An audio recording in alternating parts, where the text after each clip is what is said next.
एक महापुरुष राजस्थान में रहते थे, वृंदावन के सारे ठाकुरों के ऊपर उन्होंने कीर्तन लिखा।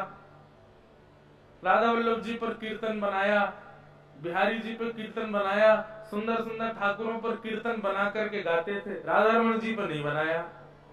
तो श्री राधा रमण जी उनके स्वप्न में आ गए, बोले मैंने तेरो कहा बिगाड़ो, तेने सबन पे कीर्तन लिख दियो, मुंह काहे को छोड़ दियो। अगले दिन ही सवेरे भक्त वापस आयो और श्री राधा रमण जी के प्रांगण में पहुंचते ही उन्होंने यही शब्द लिखे, जय जय राधा रमण हरि बोल, जय जय राधा रमण हरि बोल। ओ नवनागर नवल छैल रसिया, बड़ो प्यारो है मेरो मन बसिया, या के रस के भरे हैं कपोल, जय जय राधा रमण हरि बोल। हो जग नाचे जिसकी किलकन पे, कजरीली तिरछी चितवन पे, कर कालिंदी कूल किलो, जय जय राधा रमण हरि। बंधुओं, जब ये कीर्तन वो लिखे तो क्या मन में आ रहे थे और वो गाते जा रहे थे। एक क्षण के लिए मानो ऐसा लगा कि हमारे ब्रजनाथ, हमारे ब्रज के दुलारे श्री राधा रमण भी दोनों भुजा उठा करके नृत्य कर रहे थे उनके सामने। ठाकुर जी को सबसे प्रिय क्या है? आपके हृदय के भाव, आपके हृदय के उद्गार। इसलिए अब प्रयास कीजिए, सेवा आप करते हैं ठाकुर जी की, वृंदावन आप आते हैं, परिक्रमा आप लगाते हैं, नाम जप आप करते हैं, तिलक नियम रोज करते हैं, सब विधि विधान से चल रहा है। अब आगे बढ़िए थोड़ा, अब थोड़ा कलम उठाइए, पत्र लीजिए और अपने हृदय के भावों को छंदबद्ध करके लिखिए और गाओ अपने ठाकुर जी के सामने। उनको प्रिय लगता है, ये भी एक सेवा है। जयदेव महाप्रभु ठाकुर जी के सामने जाते और अष्टपदियों का गान करते। ये जो अष्टपदी अभी हम गा रहे थे, ऐसी अनेक अष्टपदियां हैं, पूरा गीत गोविंद ग्रंथ ही है जयदेव महाप्रभु का। तो श्री जयदेव महाप्रभु जब गाने लगे, अब सोचो कितनी अच्छी बात। मुझे ये बात कहने में, भाव कहने में हर बार मेरे रोए खड़े हो जाते हैं। अभी हम लोग जब गा रहे थे, श्रुत कमला कुछ मंडल धृत कुंडल कलित ललित वनमाल, जय जय देव हरे। कोई कवि अपनी जय जय कैसे लिख सकता है किसी कवित्व में? जयदेव महाप्रभु जय जय देव कैसे लिख सकते हैं? लिखना तो चाहिए था जय जगदीश हरे, और लिख दिया जय जय देव हरे। तो हमारे रसिक जन कहते हैं, बोले जयदेव महाप्रभु तो जय जगदीश हरे ही गा रहे थे, पर उनके मधुर स्वर को सुन के श्री जगन्नाथ जी गा रहे थे जय जय देव हरे, जय जय देव हरे। लिख लीजिएगा, ठाकुर जी को सबसे ज्यादा प्रिय है जब आप अपने हृदय के भाव शब्दबद्ध करके ठाकुर जी के आगे गाते हो। अब आप पूछेंगे, महाराज जी कैसे आएंगे भाव, कैसे आएगी ये कला कि हम भी लिखें कुछ? ये कला नहीं है। पहली बात तो इसको कला मत मानिएगा। कला होती है संसार को रिझाने को, सेवा होती है ठाकुर जी को रिझाने को। ये सेवा है। और ये सेवा आएगी कैसे? तो पूर्व के आचार्यों ने जितने पद लिखे हैं, स्वामी श्री हरदास जी हैं, भक्तिमती मीराबाई हैं। देखो, स्वामी जी के पद थोड़े से कठिन लग सकते हैं आपको, क्योंकि स्वामी जी जब गाते थे तो वे ध्रुपद और धमार में गाते थे। उनका जो गायन शैली थी वो ऐसी थी कि मृदंग बजावे वाले, आदि आदि साज बजावे वाले भी कांपते कि जब स्वामी जी हमें तो हम कैसे बजाएं। उनके जो शब्दावली है उनमें खींच बहुत है, उनमें ओज बहुत है, सब लोग नहीं गा पाते।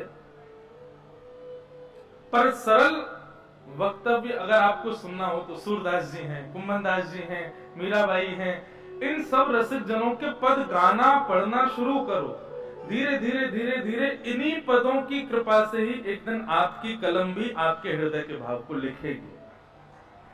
और एक बात कहें, जिस दिन आप पद रचना कर दो ठाकुर जी के सन्मुख, वादना समझ लियो कि ठाकुर जी नेक आपके और समीप आ गए, ठाकुर जी नेक आपके और करीब आ गए। बस अब निरंतर उन्हीं भावों से ठाकुर जी को प्रसन्न करते रहो। ठाकुर जी को बहुत प्रिय है। कहां तक कहें भैया, गुसाई जी को कभी कभी सूरदास जी आदि अष्ट सखाओं को मंदिर से बाहर करना पड़ता था। बोले बाहर जाओ, क्यों?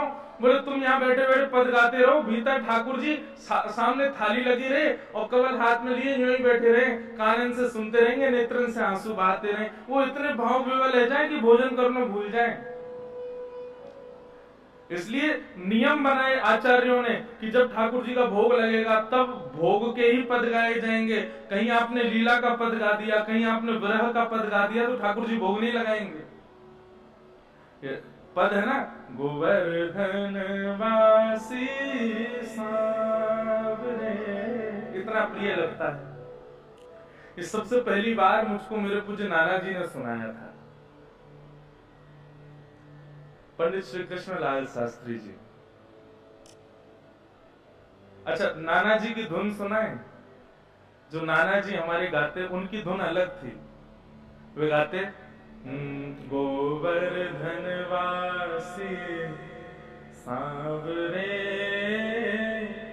तुम बिन रयो न जाए, गिरिराज लढ़ते लाडले, तुम बिन रयो न जाए, बंक चिते मुस्काए के सुंदर वदन दिखाए, लोचन तड़पे मीन जो युग भरि धरि बिहाय, गिरिराज लढ़ते लाडले, तुम बिन रयो न जाए। पूज्य नाना जी इस धुन में गाते थे। जब पहली बार मुझे ये पद उन्होंने दिया, सुनाया, मैं स्कूल में पढ़ता था, और वे कहते बोले लाला तू काउदरा या पद को याद कर लियो और याद करके तू गई हो, मैं रहूंगा कि ना रहूंगा मुझे पता ना है, लेकिन यह पद की ऐसी कृपा होगी तो को लाल जी के दर्शन निश्चित रह जाएंगे। बोले जब श्री चतुर्भुज दास जी ने यह पद गाया था तो ठाकुर जी ने चतुर्भुज दास जी को आश्वासन दिया। बोले हे चतुर्भुज दास जी, आपको तो दर्शन मेरे हो ही गए इस पद से, पर कलिकाल में जो भी कोई इस पद का आश्रय लेगा उसको अपनी मृत्यु से पूर्व मेरा एक बार दर्शन तो निश्चित होगा। मैं उसके अवगुणों का विचार नहीं करूंगा, उसको दर्शन जरूर दूंगा। पर अब देखो, इसी पद की कृपा हमारे पास गिरधर लाल जी पधारे, उसी पद से ही आए। पर इस पद का नियम है, जब ठाकुर जी शयन कर रहे हो तब मत गाओ, जब ठाकुर जी भोग आरोग रहे हो तब मत गाओ, जब ठाकुर जी का श्रृंगार चल रहा हो तब मत गाओ। ये पद आपको केवल तब गाना है जब ठाकुर जी खाली बैठे हैं, कुछ कर नहीं रहे, तब सुनाना है। कहीं आपने सेवा के मध्य में, श्रृंगार के मध्य में, शयन के मध्य में, भोग के मध्य में ये गा दिया तो ठाकुर जी कोई क्रिया कर रहे हैं तो वो क्रिया करेंगे नहीं, वो नेत्रों से अविरल अश्रुधार और फिर रुक जाएंगे, उनको क्रिया में फिर विक्षेप आ जाएगा। इसलिए नियम बनाया। इसलिए रसिक जनों के पद, उनका भी विचार करो कि लीला कौन सी चल रही है, तभी ठाकुर जी के सामने गाना है।